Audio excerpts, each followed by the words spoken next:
arrange. To take down or to take over and sort of say it's kind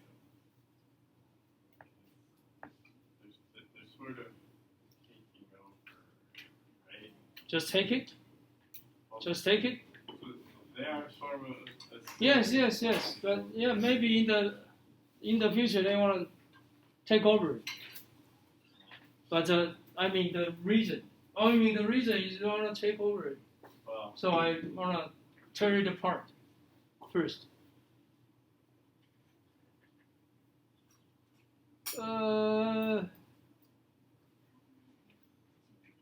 This is probably the destination, their goal. I mean, the factors for them to. Yeah, eventually, I think they will take over. I think this is the resolution. You are talking about the resolution. Because they already tackle it. Okay? But how is the resolution? In the future, they might take over it, okay, as the national enterprise or state enterprise.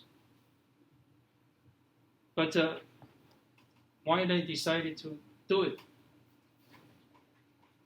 This is financial reason or economic reason first.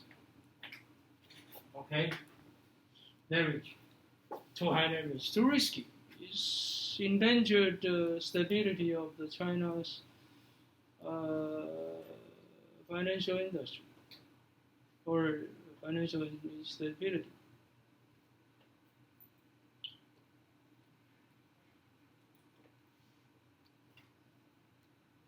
If this was in another country, will the government do it? No.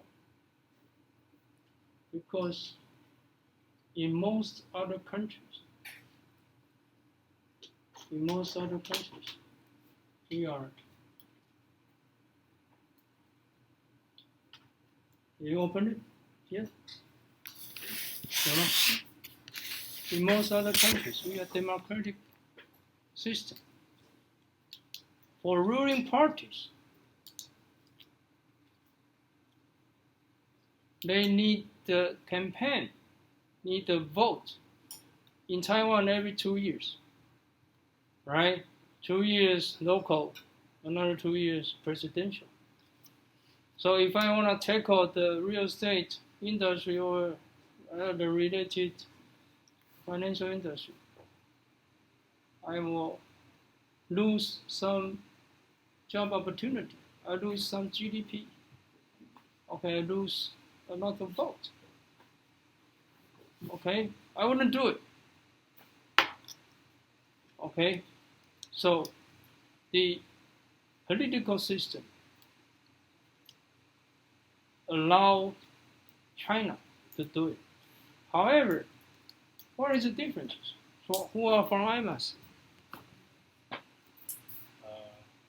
IMAS. Let me ask. Oh yeah, IMAS. You are an IMAS. Yes, okay. You do it. You answer. Well, the difference between China and every other country, their authoritarian governments, they have fear of the people. So if they have an economic collapse of their domestic real estate market, which is the predominant means of investment, then that could cause upheaval in the people and cause internal problems, but it also looks bad internationally if China causes some large economic repercussions across various markets. But probably the larger issue is the internal repercussions of millions of people losing out on billions of dollars worth of equity and whatnot in real estate investments, whether that's directly connected to Evergrande or not. But there are at least like 1.4 million people who have previously bought houses that Evergrande has yet to make even. So there's a lot of people involved that would not be happy.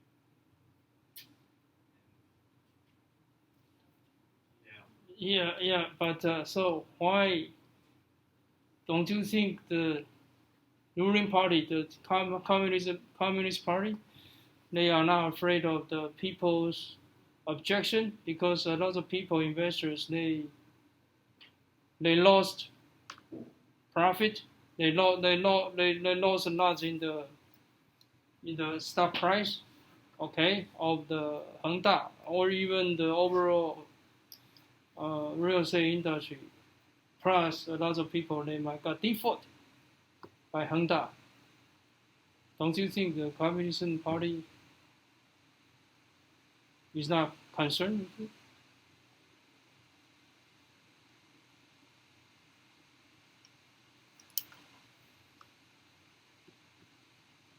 So you are the only one from IMAS, and the other one is not here. Jessica, how about IMAS? Suchi. Is Suchi here? Oh, I think that's my Chinese Oh, name, if I'm it's not you. wrong. I I think so. Okay. Somebody picked it for me. Oh, Sheila, yeah, you are. Yes. Okay, I think I let you answer. Yeah. What do you think? What do I think on what? Sorry. Why you know my question is there are three major reasons for China to tackle Hengda, the Evergrande. You know this news, right? Oh, the Evergrande. What was it again? Yes, you know the real news. estate? Right? The crash? Yeah. But I think I concluded there are three major factors for Chinese Communism Party to do it.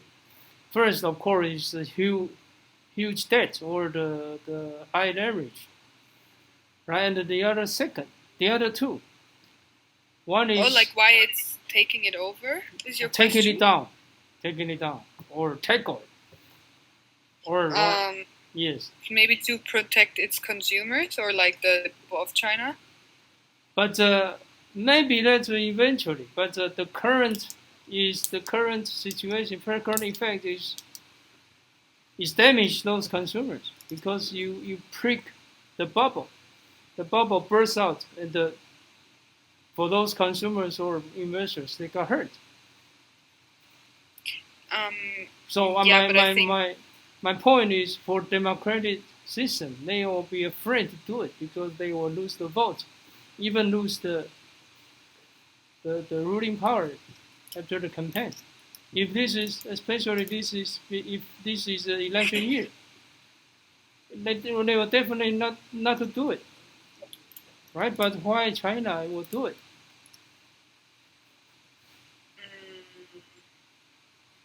That is a good question because I am coming from a democratic country. I mean, wouldn't it look bad on China as like them always showing off as one of the country's superpowers? Yes. I mean, that's a big thing, and that would like hit the economy really badly overall, the Chinese economy, and the yuan will fall. Mm-hmm. I mean, the stock market crashed quite badly. Yeah, the stock market is falling. Yeah. But do you think it's going to collapse? No. No. Good point. Good. Why? No, I don't think so. Yeah. Yes. Why not? I mean, why do you think it's not going to collapse? You're close to the real answer. Why I don't think so? Well, because how would you say to it? So this is why we have this class with financial or economic plus political issues altogether. Okay, first, of course, is economic or financial reason. The second is the differences of the political system. For us, we need to vote. We need to vote. So the ruling party, they tend to hesitate to tackle down all kind of the bubble, even though they know it's a bubble, long time ago, including Taiwan. They hesitated to do it because once if you heard the industry, it's not just real estate but also the finance, banking industry, and there are too many people who will get unemployed, and investors or the home buyers, those whole house buyers, you don't know how to reimburse them. Okay, so for democratic societies, they will not do it. But for now, the ruling party in China is communist, especially who is the president? Who is the president of the China party, Chinese Communist Party? Who is the president? Xi Jinping. Does he have a term? Do you think he has another term? I mean, he has a pressure for next term? Before. Didn't he remove Didn't he remove his term limit? Do you think he need to run for next term, or do you think he has the length of the term? I mean, I thought that China removed the 2-term limit on the presidency, so technically speaking, he could be president for life. For life. He has no pressure for running for second term or continuing any further. Yes. So he is not like other democratic or even previous term of the Chinese party. He can do whatever he thinks is wrong in the market. Of course, it's wrong. It's the bubble. It's too highly leveraged. Those real estate industry, they are almost doing no equity leverage. So this is the second factor.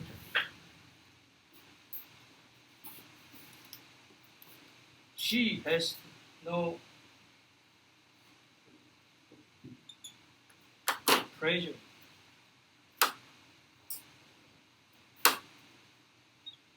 Next term pressure. Or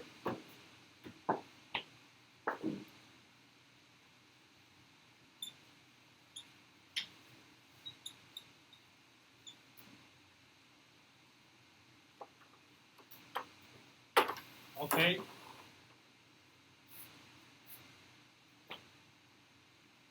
To solve this problem, to solve the problem.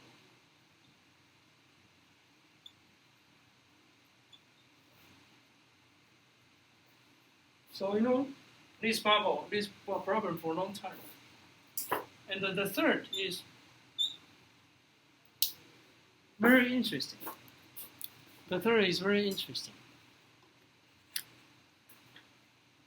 There are so many high leverage companies in China, not just real estate. But why Evergrande? Why Hengda?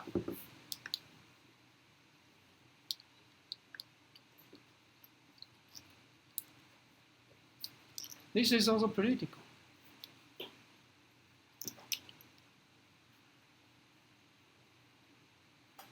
Cooper, you are familiar with China's president previous term?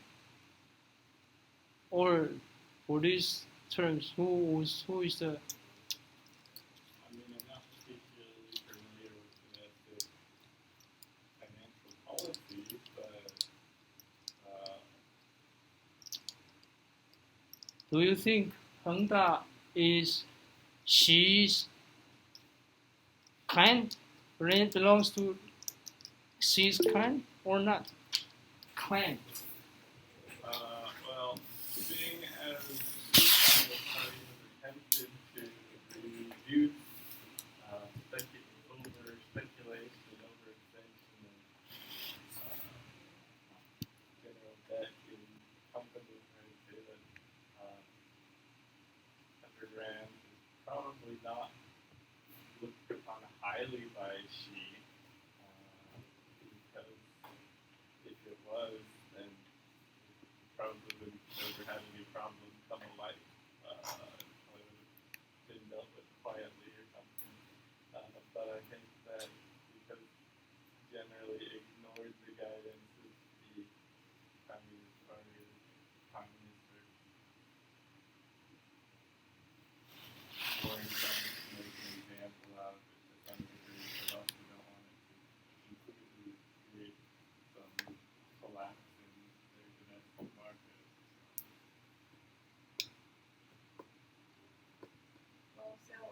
actually just been reading an article written by you.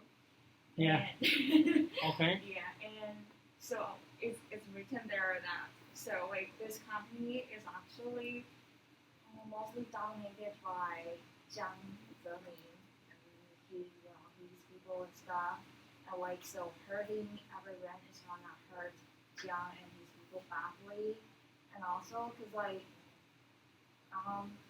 people from abroad, like people except for Chinese people, they are not really buying something from every brand. So like doing so, like by tackling down every brand, it's not gonna hurt people globally. So it's not gonna hurt she's like international reputation so much. And at the same time, he can I don't know like slap John on his face, kind of stuff.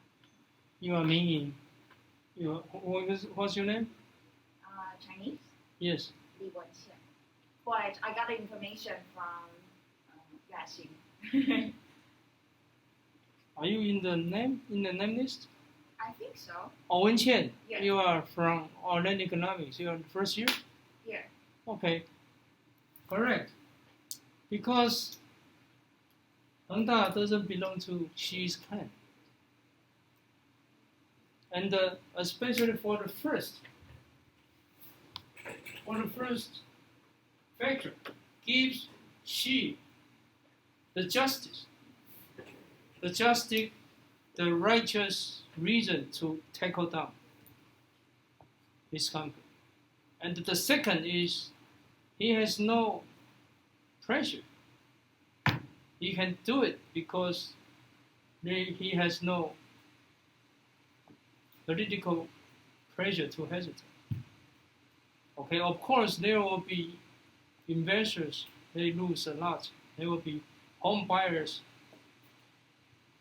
they tend to have the maybe not just argument but also a lot of the complicated issues with default.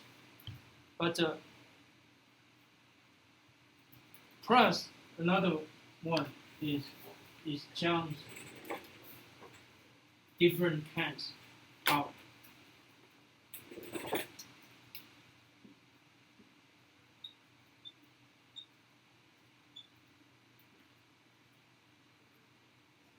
source of capital.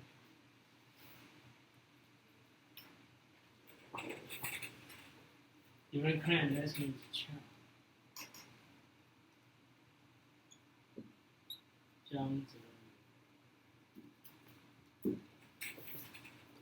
And of course, rap with 共同富裕, mutually wealthy, with the name of the mutually wealthy.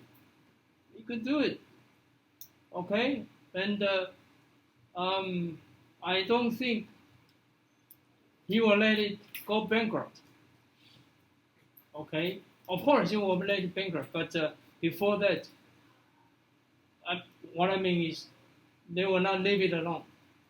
Okay, before it goes bankrupt, he will ask the president to give up all his shares, and then, as you said, take it over by the government.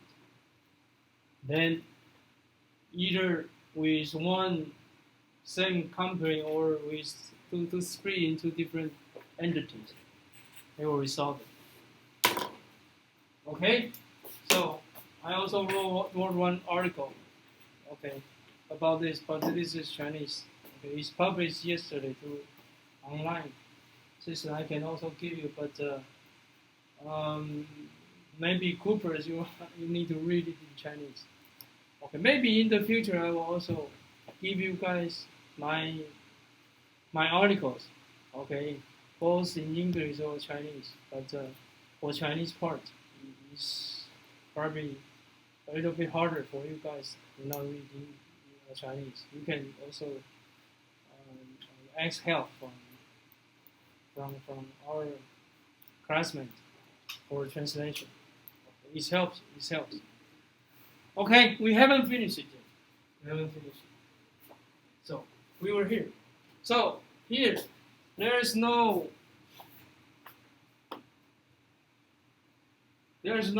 wealth effect here from real estate to stock or to consumption. No, here. However, whether if there is a stock to gold, this is also a good question. If I make a lot of fortune on TSMC, will I buy more gold?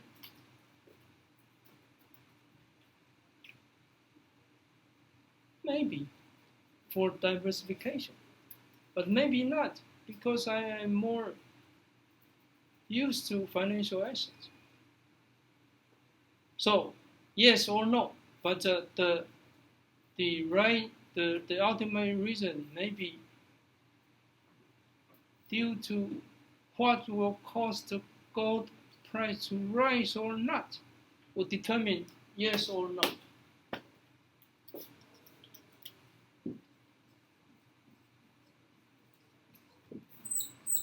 Because if I keep holding TSMC and TSMC will keep making money for me, it's going to appreciate more.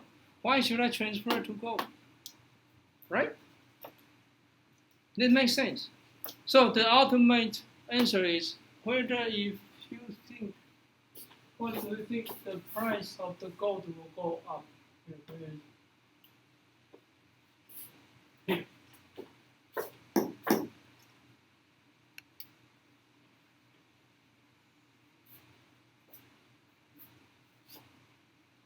What drives up the demand of gold? Since there is no dividend. Besides, hey, we were here. War here. Oh, here. So let's finish the Evergrande Hengda.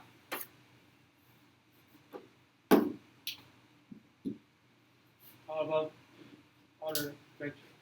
Who came to me to talk about this? Yes.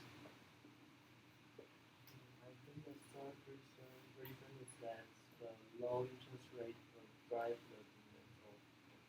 What is your name? In Chinese is Lai Yufeng. Yufeng. You have English name? You can call me Eddie. Eddie. EDDIE. Eddie.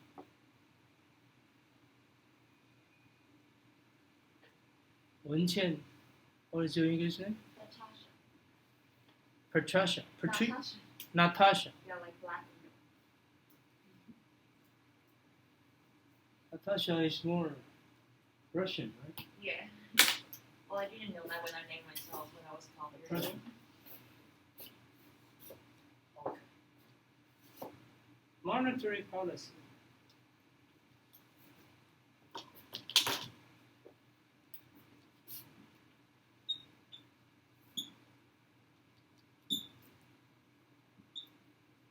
Especially when we talk about the loose or lax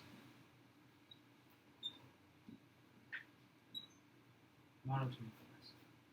Traditionally, we use this loose or lax monetary policy, which means you print the monetary supply or low interest rate.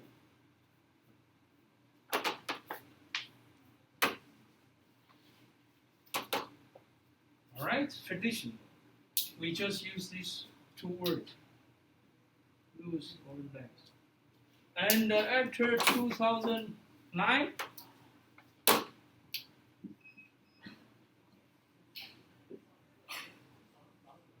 U.S. launched one monetary policy. They called it what? QE policy. Quantitative easing. All right. So this goes to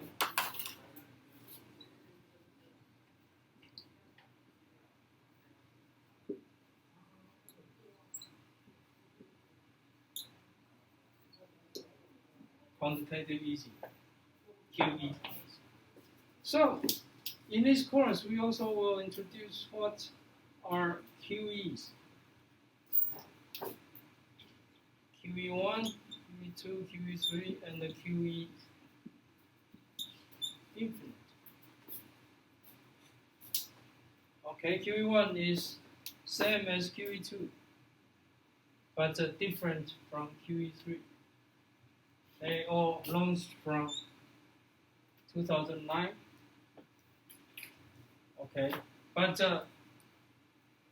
okay, so this is print money. So excuse me. This is to purchase assets from banking industry. The Fed.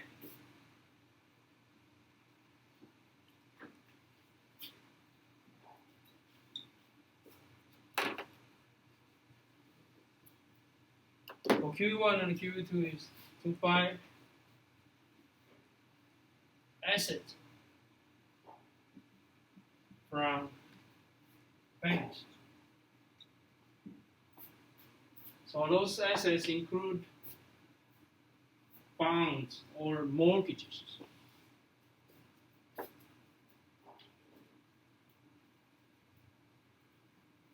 Mortgages from banking industry, which means tend to liquidate their assets.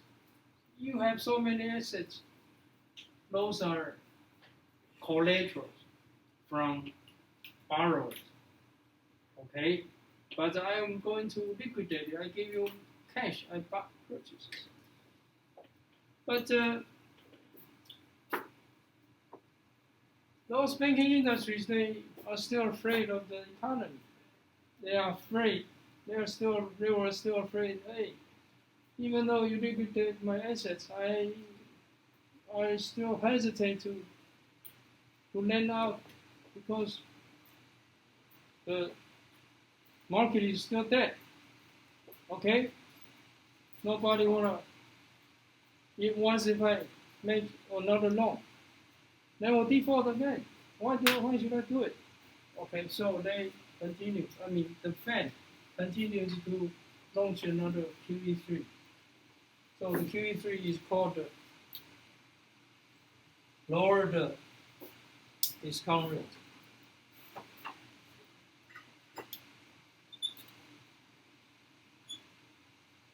Cut the discount rate to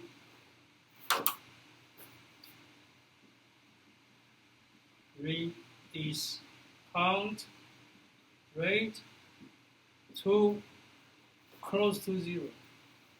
It's almost zero to 0.25.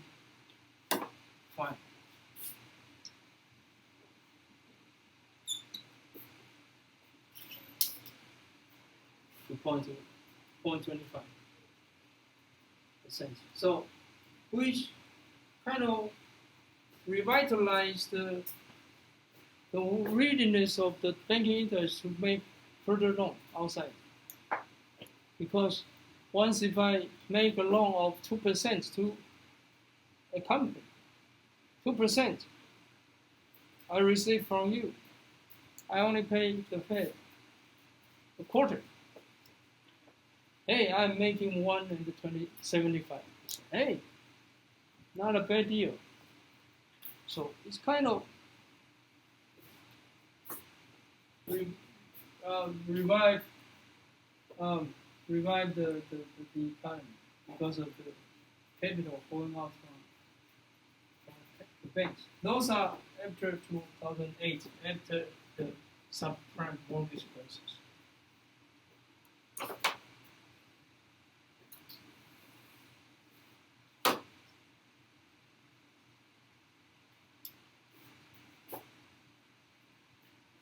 Here, enter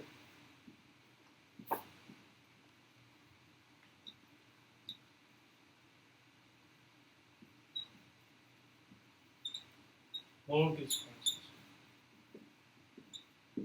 So we will go through another topic, especially on financial crisis.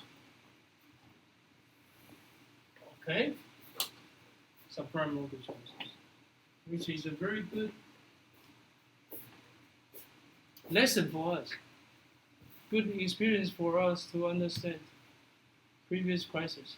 So I think it's so interesting for us to understand previous history in the financial market, okay, including the fluctuation of the interest rate, the inflation and the deflation, plus some financial crisis in between. So in the future, we will have a clue, okay, to make projections. Once if some similar factors coming out, okay, in the future, maybe we can have something in mind that what is going to happen next. Okay, well, but what about QE infinity? This is different. I leave it for you. I leave this as a reading or search assignment for you. What it is? What is QE infinity?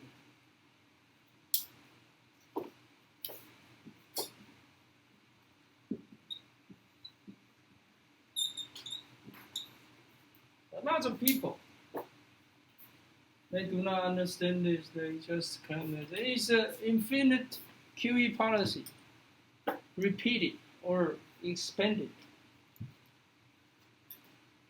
Not really, just 1/3 correct. The other part is different. Yeah, you have to understand this. Okay, so back here. So besides the war or India's marriage, hey, the major fluctuation of the gold is caused by the QE policy because there is no current income. Okay? Now, we can make projection of the gold.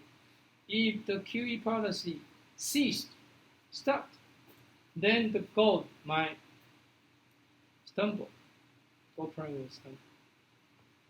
Okay, will decline. Okay, this is a very good explanation or a very close to the very good clue for you to make projection. Good factor. However, let's go back to the real estate. Okay. For a lot of real estate holders now in Taiwan, they do not watch the current income. They do not rent out. Even though for you guys from other countries, Cooper, do you notice a lot of empty house in Taiwan? At night it's dark, right? Even in Taipei City. They are not renting out. They are just waiting for appreciation. That means for those houses, they do not have the current income. It's empty. If it's an empty house, they have no income. How can you expect then those houses to appreciate? It will be just like gold, right? No income. So here, this is the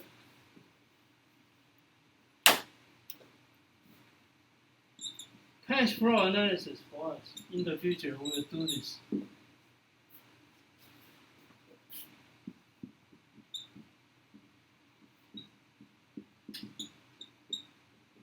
Suppose in the future you will sell at PN, and during the holding period you will make cash flow. Right? Okay, for us to for investors to make projections of the potential final price, the best approach is to make projection of the current income. To use current income to further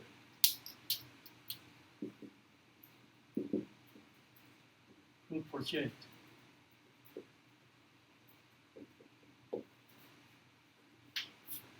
So this is the fundamental and the incremental approach, right? Suppose Taipei 101 is for sale. How do you make projection? You cannot just use location. Oh yeah, it's good location, but how do you make to make evaluation? I look at the cash flow is generated, right? But what if the cash flow is very low or even zero, like the empty house in Taiwan? The average vacancy rate in Taiwan is 20% for house. Hey, 20%. And the holders still keep holding it with empty, and they was just expect those houses to appreciate. That means they don't have this, and they only expect the price to go up, which is similar to gold with no current income. How can we stop current income to appreciate? So what they expect is only QE policy.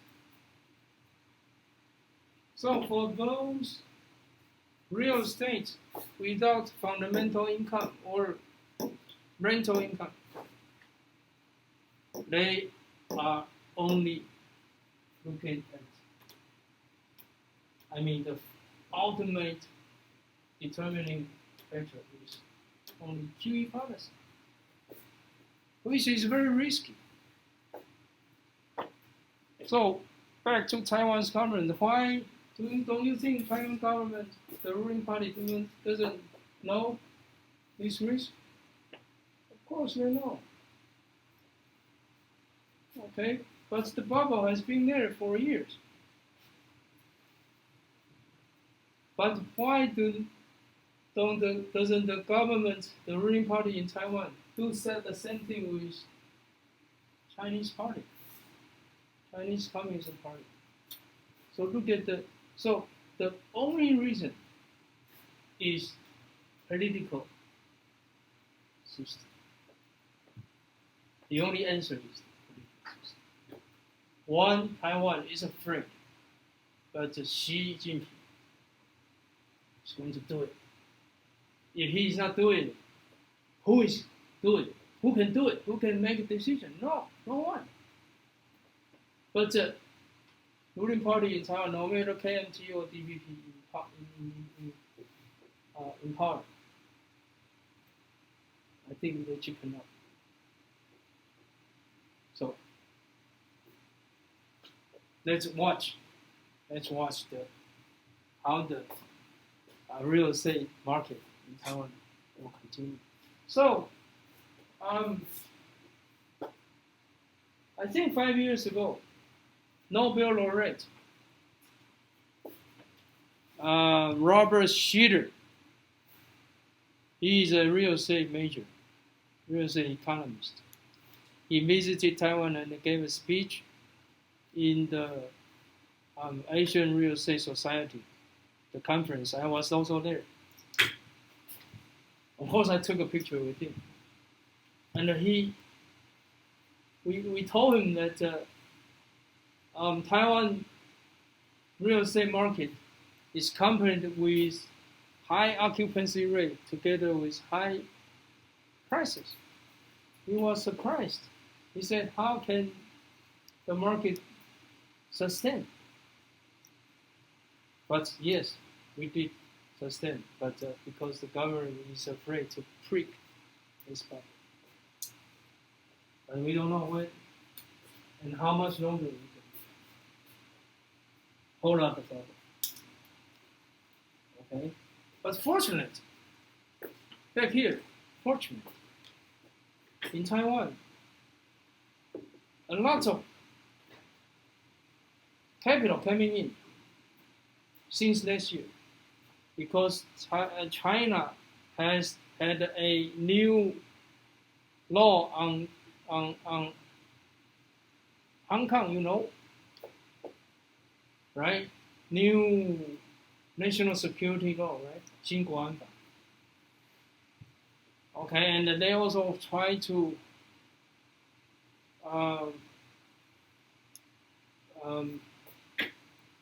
take away a lot of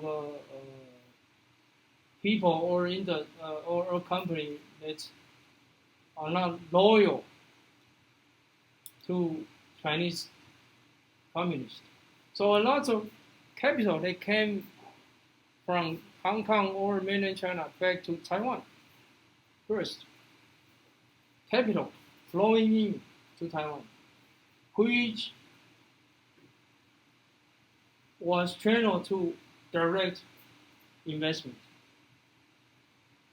When I talk about direct investment, means they build industry, they build factory, they manufacture, they might export in the name of the made in Taiwan, and created job opportunity like TSMC. So fortunately, those bubble, previous bubble, has the hold, has the bolster, has the support from this capital with not just money but also job opportunity. So with the fundamental increase, so the bubble, the maybe I should say the difference between the price versus the fundamental. Okay, when we talk about the bubble, or you can use the term either bubble or the price, the market price, between market price and the fundamental, the difference. The difference has a little bit, has diminished, reduced a little bit. Okay, with those flowing capitals back to Taiwan and the job opportunity. Okay, so plus the inflation. Oh, we are going to back to the inflation again. Plus the inflation. So inflation is the cost approach for evaluation. So for last year, because of the inflation.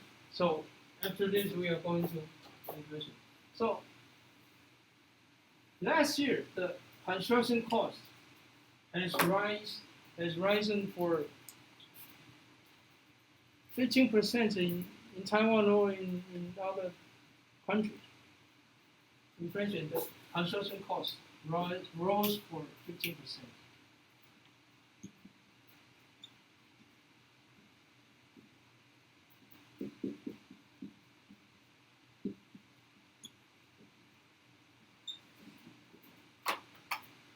Okay, so new houses. So if you want to have the new supply, previous price may be, say, $1 million US, but the new house with those new material, new construction costs will be worth for 115 million. So with this cost push up, for the comparable reason, it's hard for and plus the capital flowing in with a new employment opportunity. The price, maybe the bubble effect, the bubble may be reduced a little bit. Okay? I think we finished our question from the first class. Okay? real estate, stock, and the gold. Okay, the one thing left for us to explain is inflation next. This is a major topic I was going to discuss today. Okay, we have one more class. So we will use the rest for self-introduction and then continue the inflation issue. Okay, break again.